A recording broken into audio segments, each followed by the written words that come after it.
Welcome to 99 TV report. ఇక AP updates లోకి వెళితే రాజధాని అమరావతి నిర్మాణంలో మలివిడత భూ సమీకరణ మీద ఏపీ ప్రభుత్వం ఒక నిర్ణయానికి వచ్చినట్లుగా తెలుస్తోంది.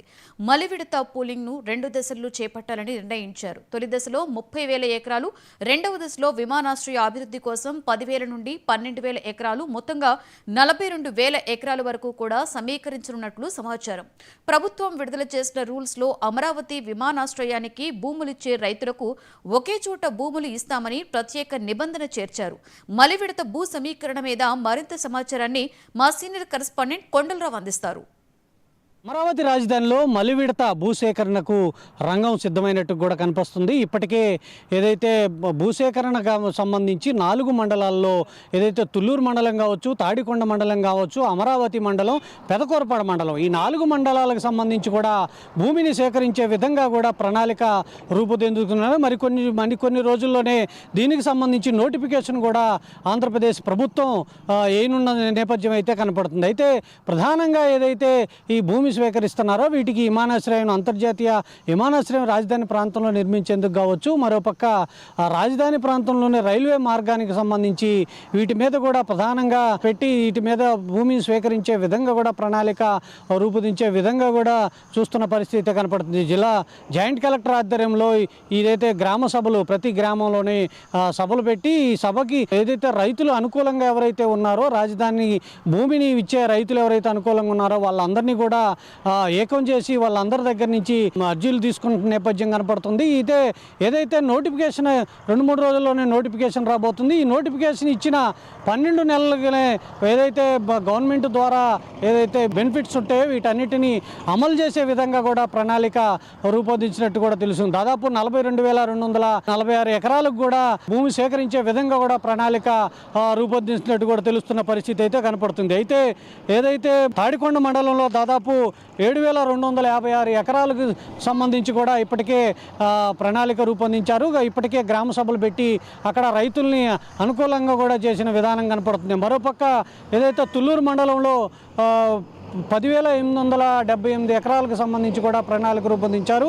అలాగే అమరావతి మండలంలో 19,504 ఎకరాలు, పెదకూరపాడు నియోజకవర్గం 4,580 ఎకరాలు, దాదాపు మొత్తం కలిపి కూడా 42,226 ఎకరాలకు సంబంధించి కూడా మలివిడత భూమి సేకరించే విధంగా కూడా ప్రణాళిక రూపొందించినట్టు వెళ్తుంది. ఏదైతే ఈ భూమిని స్వీకరించిన విధానం ఏదైతే ఉందో వీటన్నిటి మీద కూడా ఒక ప్రణాళిక ఇప్పటికే రూపొందించారు. 2వ విడత భూసేకరణ నోటిఫికేషన్ మరికొన్ని రోజుల్లో రాబోతున్న నేపథ్యంలో ఏదైతే మెట్ట భూమికి కావచ్చు, ఎకరానికి 1 ఎకరా మెట్ట భూమికి 1000 గజాలు స్థలం ఇచ్చే విధంగా కూడా చేస్తున్న నేపథ్యం కనపడుతుంది. దాంతోపాటు 250 గజాలు కమర్షియల్ ప్లాట్ కూడా ఇచ్చే విధంగా కూడా చేస్తున్న సందర్భం అయితే కనపడుతుంది. మరోపక్క ఏదైతే జరీబు భూములు ఉన్నాయో ఎకరానికి 1000 గజాలు, నివాస స్థలం 450 గజాలు కమర్షియల్ ప్లాట్ కూడా ఇచ్చే విధంగా కూడా ప్రణాళిక రూపొందించగా కనపడుతుంది. మెట్ట భూమి, దీనికి సంబంధించి మెట్ట భూమి ఏదైతే ఉందో ఎకరానికి ఏడాదికి 30,000 రూపాయల కౌలు ఇచ్చే విధంగా కూడా ఒక ప్రణాళిక రూపొందిస్తున్నారు. దీంతోపాటు జరీబు భూములు ఎకరానికి ఏదైతే 50,000 రూపాయల కౌలు ఇచ్చే విధంగా కూడా వీటన్నిటి మీద కూడా ఏటా 10% కౌలు పెంచే విధంగా కూడా ప్రణాళిక రూపొందించింది ప్రభుత్వం. దీంతోపాటు భూమి సేకరణ గ్రామాల్లో భూమి లేని రైతులు ఎవరైతే ఉన్నారో వారికి 5,000 కూడా పెన్షన్ ఇచ్చే విధంగా కూడా ప్రణాళిక రూపొందించినట్టు కూడా తెలుస్తుంది. మరికొన్ని రోజుల్లో నోటిఫికేషన్ రానున్నది.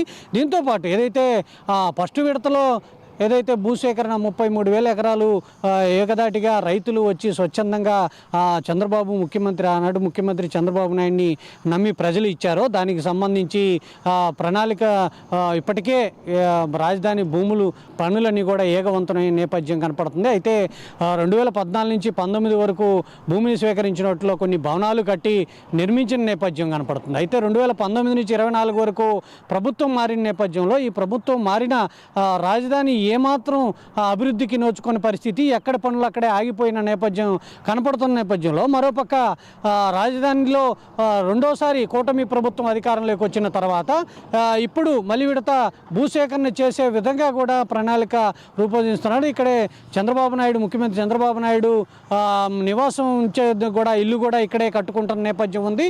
మరోపక్క ఏదైతే ముఖ్యమంత్రి చంద్రబాబు నాయుడు కావచ్చు, ఉప ముఖ్యమంత్రి పవన్ కళ్యాణ్, ప్రధానమంత్రి మోడీ నేతృత్వంలో రాజధాని రాజధానిని అభివృద్ధి పదంలో ముందుకు దూసుకెళ్లే విధంగా కూడా పనులు పరిగెడుతున్న నేపథ్యం. రాజధానికి పూర్తిగా కేంద్ర ప్రభుత్వం సహకరిస్తుంది. కేంద్ర ప్రభుత్వం నిధులు కూడా రాజధాని అభివృద్ధికి ముందుంటానంటూ కూడా చెప్పిన సందర్భం. రాజధానిని పునఃప్రారంభించిన నేపథ్యంలో ప్రధానమంత్రి ముఖ్య అతిథిగా పాల్గొని ప్రజా రాజధాని నిర్మించినందుకు కూడా మనమందరం సిద్ధంగా ఉన్నాము, మీరు కూడా సిద్ధంగా ఉండాలంటూ కూడా ప్రజలకి పిలుపునిచ్చారు. ఈ పిలుపు మేరకు ప్రజలు కూడా మలివిడత భూసేకరణకు కూడా సహకారం అందిస్తున్నట్టు కూడా తెలుస్తున్న పరిస్థితి అయితే కనపడుతుంది ఆ రాజధానిలో. కెమెరా పర్సన్ పవన్తో కొండలరావు, అమరావతి నుంచి.